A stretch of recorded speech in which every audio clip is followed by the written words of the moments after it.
भगवान श्री कृष्ण का जन्म मथुरा के कारागार में हुआ था, जहां उनके माता पिता देवकी और वसुदेव राजा कंस के कैदी थे।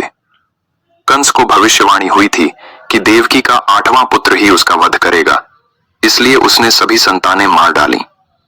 लेकिन वासुदेव जी ने श्री कृष्ण को जन्म के तुरंत बाद गोकुल में नंद बाबा और यशोदा के पास पहुंचा दिया। वहां श्री कृष्ण बड़े होने लगे, लेकिन कंस इस बात से अनजान नहीं था कि वह अभी भी जीवित हैं। इसलिए उसने कृष्ण को मारने के लिए अनेक राक्षसों को भेजा। उन्हीं में से एक थी पूतना। पूतना कौन थी? पूतना एक भयानक राक्षसी थी, जिसे बालघातिनी कहा जाता था, अर्थात वह छोटे बच्चों को मारने के लिए जानी जाती थी।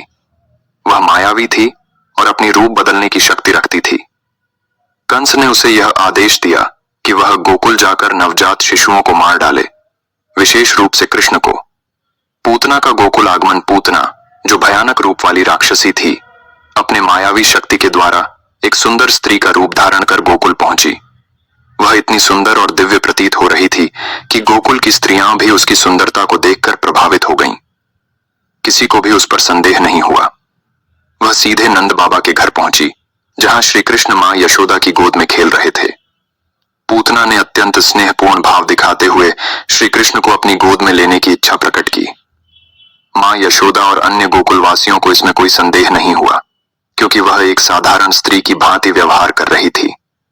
पूतना का विषपान प्रयास, पूतना ने अपनी मायावी शक्ति से अपने स्तनों में घातक विष लगा लिया था, ताकि जब श्री कृष्ण दूध पिए तो तुरंत उनकी मृत्यु हो जाए। जैसे ही उसने श्री कृष्ण को गोद में लिया, उसने उन्हें अपने विषैले स्तनों से दूध पिलाना शुरू कर दिया। लेकिन श्री कृष्ण कोई साधारण बालक नहीं थे, वे स्वयं नारायण के अवतार थे। उन्होंने पूतना के स्तनों से दूध पीने के साथ साथ उसका प्राण भी पीना शुरू कर दिया। पूतना का अंत जैसे ही श्री कृष्ण ने पूतना का प्राण खींचना शुरू किया, उसे भयंकर पीड़ा होने लगी। वह तड़पने लगी, उसकी आंखें फटी की फटी रह गईं और वह अत्यंत वेदना में चिल्लाने लगी। उसकी सारी मायावी शक्तियां विफल हो गईं और वह अपने असली रूप में आ गई। वह एक विशालकाय राक्षसी थी, जिसकी लंबाई कई योजन मीलों तक फैली हुई थी। उसके विशाल शरीर से गोकुलवासी भयभीत हो गए। तड़पते हुए वह पूरी गोकुल नगरी को हिला देने वाली चीखें मारने लगी और अंततः वह भूमि पर गिर पड़ी। गिरते ही उसका प्राण निकल गया और उसका विशाल शरीर वृक्षों को तोड़ता हुआ धरती पर गिर गया। गोकुलवासियों की प्रतिक्रिया, गोकुलवासियों ने जब यह दृश्य देखा तो वे आश्चर्यचकित रह गए। उन्हें विश्वास ही नहीं हो रहा था कि एक नन्हा शिशु इतनी भयानक राक्षसी का वध कर सकता है। मां यशोदा और नंद बाबा अत्यंत घबरा गए और तुरंत श्री कृष्ण को गोद में उठाकर देखने लगे कि कहीं उन्हें कोई चोट तो नहीं आई। पूतना का उद्धार भगवान श्री कृष्ण केवल संहार करने वाले नहीं हैं, बल्कि वे उद्धार करने वाले भी हैं। पूतना, जो संतान हत्या करने वाली थी, उसे भी भगवान ने केवल मृत्यु ही नहीं दी, बल्कि उसे मोक्ष भी प्रदान किया।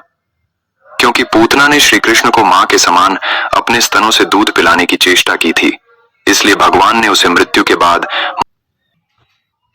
मायावी शक्तियां ईश्वर के आगे टिक नहीं सकती। पूतना जैसी शक्तिशाली राक्षसी भी भगवान श्री कृष्ण के आगे असहाय हो गई। यह दर्शाता है कि माया और अधर्म कितने भी शक्तिशाली क्यों न हो, वे भगवान की कृपा के आगे टिक नहीं सकते। 2. बाहरी सुंदरता का कोई मूल्य नहीं। पूतना बाहर से सुंदर और आकर्षक दिख रही थी, लेकिन भीतर से वह अत्यंत दुष्ट थी। यह हमें सिखाता है कि सच्ची सुंदरता आंतरिक होती है, न कि बाहरी दिखावे में। 3. भगवान अपने भक्तों की रक्षा स्वयं करते हैं। श्री कृष्ण मात्र एक बालक थे, लेकिन उन्होंने स्वयं पूतना का वध किया। यह दिखाता है कि भगवान अपने भक्तों की हर परिस्थिति में रक्षा करते हैं। 4. ईश्वर दयालु होते हैं। पूतना जैसी पापी को भी भगवान ने मोक्ष दे दिया। यह भगवान की असीम कृपा को दर्शाता है कि यदि कोई व्यक्ति भगवान की ओर थोड़ी सी भी भक्ति दिखाता है, तो वे उसे भी मोक्ष प्रदान कर सकते हैं। अच्युतम